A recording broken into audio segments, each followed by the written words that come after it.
Hi everybody, this is Gary, the nurse from LymeChatNetwork.ning.com. I'm here today to talk to you about the salt seep protocol. I know there's a lot of debate about it. This is a personal choice I've made, and I'm merely just sharing my information and progress with you. By no means am I pushing this on anybody, so I just wanted to clear that up right now before I get started. Also, I just wanted to welcome everybody that has come to the site. Lots of people are coming, and I'm glad everybody's here. I have only two personal agendas, and that's for me to get well, and that's primarily, of course, for each of us. And secondly, I want to see you all get well. So that's why I started the site. The information I'm reading out there on Lyme disease is just, there's Dr. C, Dr. Q, Dr. M's protocol. There's so many protocol. The CDC guidelines are messed up for testing and treating. And what I'm finding is that there's a lot of people out there that have been on antibiotics for years. And the problem is that, and this is in the research, unless you're on a fluoroquinoline, and an example of this is Flagyl, which is a very tough, strong drug, but quinine is another, Levaquin is yet even another. But these bacteria protect themselves with what's known as a biofilm. So you take the antibiotic, if you can't get past the biofilm, you're not going to kill off the bacteria. And that's the whole theory behind the salt seep protocol. And it makes sense from a medical perspective. Again, I'm not a doctor, and I can't prescribe this to you. So I can only counsel you on my research and what I've learned about it. So with that said, make sure you discuss this with your doctor before you start it.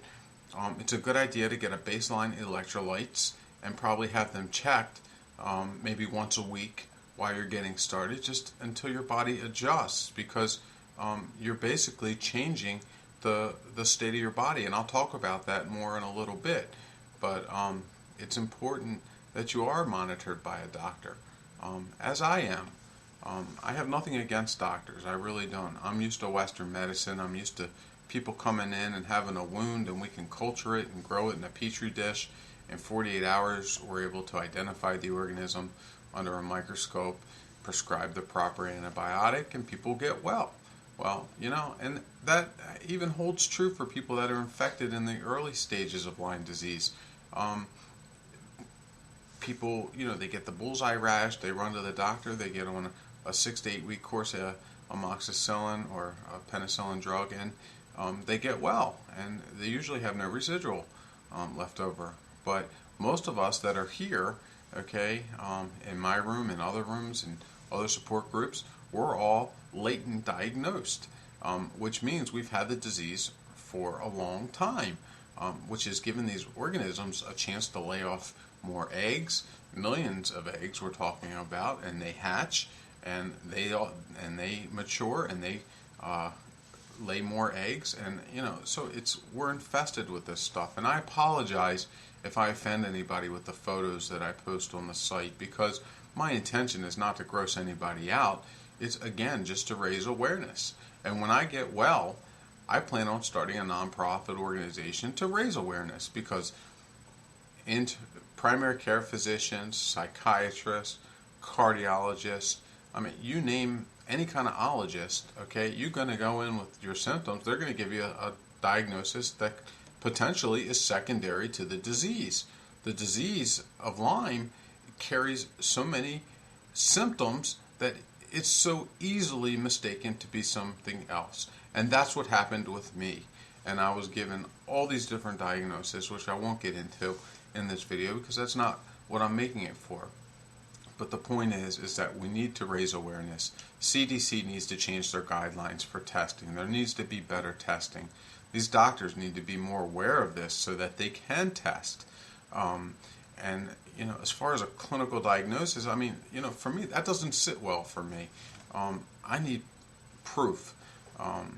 Like I was talking about, with growing something in a petri dish. something to that. I need a positive blood test. I tested positive on band 41. I had an indecisive 39. Yet I had every symptom of babesia and Bartonella. The Lyme disease itself, I got some aches and pains, and now I've developed chronic fatigue and also insomnia. But and I guess that's more, to the Lyme disease infection itself. But the point is that these doctors aren't picking up on this, and they're not testing people or referring people for testing. And the testing, it just needs to improve. It's ridiculous. I spent almost $700 on my own lab testing, and I don't understand why they don't take insurance. I do understand when you go to a doctor and you take 2 hours of their time for a consult that they have to charge you cash because there's no way the insurance company is going to pay for it. But certainly when you go and follow up with that same doctor, at that point I would think they should start taking your insurance. And if they're going to be trying to sell you their own supplements, I don't know. It's a little fishy to me. The people on one of the sites I was banned from, I was talking about this, and they didn't like what I had to say. They think these doctors are going out on a limb for us, and maybe some of them are. And I'm not saying that they don't care. I'm just saying that because they are fee for service, because there's so many people waiting to be seen, people are greedy in this world. I don't care if you're a doctor, a lawyer, a nurse, or a construction worker. It doesn't matter. People get greedy. And what I found with the doctor I was seeing was, I went the first time. I spent 2 hours and paid $700. They tried to sell me $250 worth of supplements out the door to detox my liver, which is a legitimate thing to do, but I got the same, I don't know if it was the same, but I found a liver detox at Vitamin Shop for $30, and I took that myself, and of course, I got real sick from that too, but, and I'll get into that, but, the bottom line is that we all need to come together on this, and more and more doctors today are becoming fee for service, especially when they certify when they're certified as an LLMD. So yes, they're going out on a limb in some respects. In another respect, in my case, I found that I didn't leave with a prescription on the first visit because we wanted to wait for lab results. Well, not we, but the doctor wanted to wait for lab results to come back. Well, my follow-up appointment was going to be $400, and it's a cyclic thing, Well, come back next week. Come back, and let's discuss this. So every time you come back, it's more and more money. And as you all know, we're all out of work on disability, and we don't have this kind of money. And there's many people out there that can't afford to do this and take second mortgages on their home, like I've done, and they're forced to either live with it or seek alternative treatment. So this SALT-C protocol, the way I see it, is not only a better treatment than antibiotics, and I'll explain why, but it's a cheaper way to go. So this is going to turn into a 2-part video, I can tell right now, because I'm running out of time. But let me just tell you what you need. The first thing you're going to need is ester C. This is vitamin C with bioflavonoids. Bioflavonoids are extra components that are inside it. They're also known as vitamin P, but there's over 800 known bioflavonoids, and the bioflavonoids are they work with the vitamin C to help boost the immune system, amongst other things.